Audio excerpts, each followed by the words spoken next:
কৃষ্ণ জয় গুৰু শংকৰ হে বাপ আই মাতৃ হওক। আজি আমি কেইবাদিনৰ পৰা এটা বস্তু লক্ষ্য কৰি আহিছোঁ যে দৃশ্যমান গুৰু আৰু অদৃশ্যমান গুৰু। এতিয়া আমাৰ মহাপুৰুষ শংকৰদেৱৰ যিবোৰ লিখিছে সেইবোৰ কথাকেই আহৰণ কৰিছে আৰু সেইবোৰ একেখিনি কথাকেই বিভিন্ন ধৰণৰ গুৰুসকলে প্ৰচাৰ কৰি আছে আৰু নিজক গুৰু বোলাই দৃশ্যমান গুৰু ৰূপ দৰ্শন কৰাই আছে। এতিয়া শাস্ত্ৰও কৈছে বা আমাৰ যে দৃশ্যমান গুৰু দৰকাৰ হয়। এতিয়া আমাৰ যিসকলে শংকৰদেৱৰ নাম লৈ আছে, শংকৰ গুৰুজনাক আৰাধনা কৰি আছে, যে ঈশ্বৰৰ লগত সম্পৰ্ক, ঈশ্বৰৰ এটি ৰূপ যি শংকৰ গুৰুজনা, সেই শংকৰ গুৰুজনাৰ যিসকল লোকে নাম লৈ আছে তেওঁলোকে অদৃশ্যমান গুৰু ভজিছে নেকি? আজি প্ৰায়সকলে সেই লোকসকলক অদৃশ্যমান গুৰু ভজিছে, দৃশ্যমান গুৰু দৰকাৰ আছে এনেধৰণে কৈ পেলাই সেইসকল লোকক ক'ব বিচাৰে যে দৃশ্যমান গুৰু ভজা নাই বুলি। আজি আমি যদি চাওঁ যে আমাৰ মহাপুৰুষ শংকৰদেৱ, তেওঁ আমি পদ্মপুৰাণৰ স্বৰ্গখণ্ডতো উল্লেখ আছে যে তেওঁ স্বয়ং ঈশ্বৰ নাৰায়ণে শংকৰ ৰূপেৰে জন্ম লৈছে, যে মহাদেৱ শিৱই প্ৰাৰ্থনা কৰিছিলে কি কাৰণে কিয় শংকৰ হিচাপে জন্ম ল'লে। ব্ৰহ্মাৰ আগত নাৰদে যিখিনি কথা কৈ আছে সেইখিনি কথা ব্যক্ত কৰিব নাযাওঁ। যে শংকৰদেৱ যে একোজন ঈশ্বৰৰ যে অংশ অৱতাৰ বা ঈশ্বৰ আছিল, সেই কথাষাৰ মাধৱ পুৰুষে বস্তু প্ৰকাশত লিখিছে, আমাক লিখি থৈ গৈছে। পৰম অমূল্য ৰত্ন হৰি নামৰ পেৰা আতি গুপ্ত স্বৰূপে আছিল, লোকক কৃপায়ে হৰি শংকৰ স্বৰূপে আখি মুদ ভাঙি সমস্তক দিলা। এতিয়া মাধৱদেৱে আমাক কি বুলি ক'লে, যে ঘোষাৰ দ্বাৰা আমাক প্ৰকাশিত কৰি দিছে যে পৰম অমূল্য ৰত্ন যি হৰি নাম, সেই হৰি নাম আছিলে গুপ্ত ৰূপেৰে লুকুৱাই ৰাখিছিলে ক'ত? দেৱতাসকলৰ ওচৰত। লোকৰ জনগণৰ, এই পৃথিৱীৰ মৰ্ত্যৰ জনগণৰ কল্যাণৰ কাৰণে ভগৱন্ত ঈশ্বৰ কৃষ্ণই শংকৰ ৰূপেৰে জন্ম লৈ সেই দেৱতাসকলৰ মুঠ ভাঙি জনগণৰ আগত বিলাই দিলে।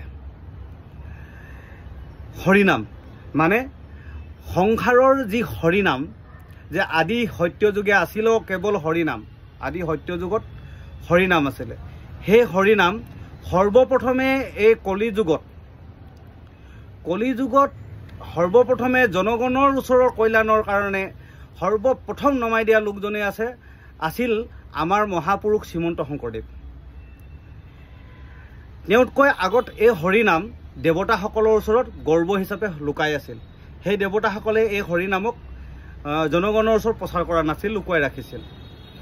আৰু সেইসকলৰ মুঠ ভাঙি শংকৰদেৱে সকলো জনগণে, মানে আপোনাৰ সকলো লোকে জগতৰ কল্যাণৰ হকে শংকৰদেৱে প্ৰচাৰ কৰিলে। প্ৰথম এই পৃথিৱীৰ মৰ্ত্য ধামত যে হৰিনামেহে কলিত তৰিব, যে এইটো কথা এনেকৈ লিখা আছিল যে সত্যযুগে শ্ৰী হৰি, তেতাৰ যুগে ৰাম, দাপৰত শ্ৰীকৃষ্ণ কলিত হৰিনাম। যে কলিত যুগত হৰিনাম, এই হৰিনাম কলি যুগত তৰিবলৈ হ'লে এই হৰিনাম আমাক দৰকাৰ। এই হৰিনাম যি সত্য তেতাৰ দ্বাপৰ যুগত যেনেকৈ লুকাই আছিল, সেই লুকাই থকাখিনি আমাক শংকৰ গুৰুজনে প্ৰথম আমাক দিলে এই হৰিনাম। আৰু যিজন লোকে পৃথিৱীত হৰিনাম প্ৰথম নমাই আনিলে সেইজন আমাৰো পৰম গুৰু বুলি মাধৱদেৱে, যে হৰিম নাম ৰখে বৈকুণ্ঠ প্ৰকাশে প্ৰেমে অমিতৰ নদী, শ্ৰীমন্ত শংকৰে পাৰ ভাঙি দিলে ব্ৰহে ব্ৰহ্মাণ্ডক ভেদি। শ্ৰীমন্ত শংকৰে সেই ব্ৰহ্মাণ্ডৰ পাৰ ভাঙি পেলাই আমাৰ মৰ্ত্যলৈ বোৱাই দিলে। গোবিন্দ ৰূপে অমিতৰ নদী বহে বৈকুণ্ঠৰ পৰা, চাৰি পুৰুষাৰ্থ তাহাৰ নিজৰা হৰিনামে মূলৰ ধাৰা। এই চাৰি পুৰুষাৰ্থৰ মূল ধাৰা হৈছে হৰিনাম। হৰি ভক্তিদান দিয়া জগতক তাৰিলা সংসাৰ হিন্দু, হেনয় কৃপালু শংকৰ বিনাই নাই আন বন্ধু। এই শংকৰদেৱৰ বিনা আৰু বন্ধু নাই। শ্ৰীমন্ত শংকৰ হৰি ভকতৰ জানা যেন কল্পতৰু, তাহান্ত বিনাই নাই আমাৰো পৰমগুৰু। সেইকাৰণে মহাপুৰুষ শ্ৰীমন্ত শংকৰদেৱ কি হৈছে একোজন পৰম গুৰুলৈ ৰূপান্তৰিত হৈছে। এতিয়া তেওঁ পৰম গুৰুৰ লগত বিলীন হৈ গৈছে। এই হৰিনাম গাবলৈ হ'লে আমি শংকৰদেৱৰ বিনে আমি হৰি নামৰ আমি হৰি ঈশ্বৰ কৃষ্ণক লগ নাপাওঁ। শংকৰদেৱৰ বিনে আমি ঈশ্বৰ কৃষ্ণক লগ নাপাওঁ।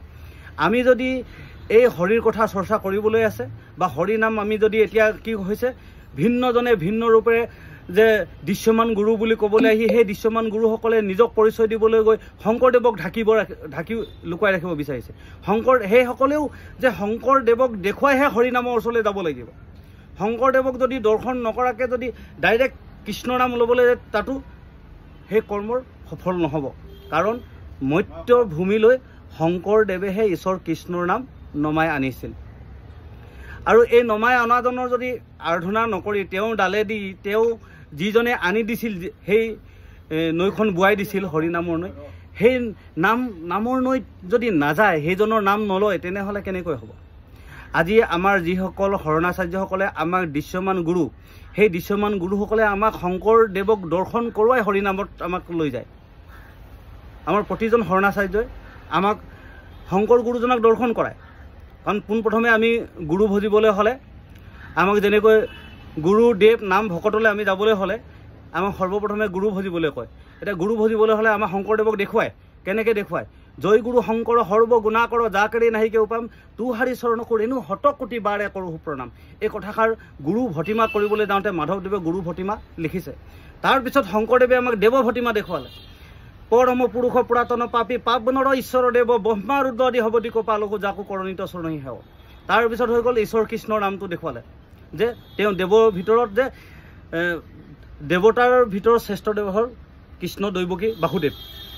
এতিয়া সেইকাৰণে কৈছে যে শাস্ত্ৰৰ উত্তম গীতা ভাগৱত ধৰ্মৰ উত্তৰ নাম দেৱৰ উত্তম দৈৱকী নন্দন চৰণে কৰোঁ প্ৰণাম। যে দৈৱকী নন্দনহে দেৱৰ উত্তম বুলি কৈছে।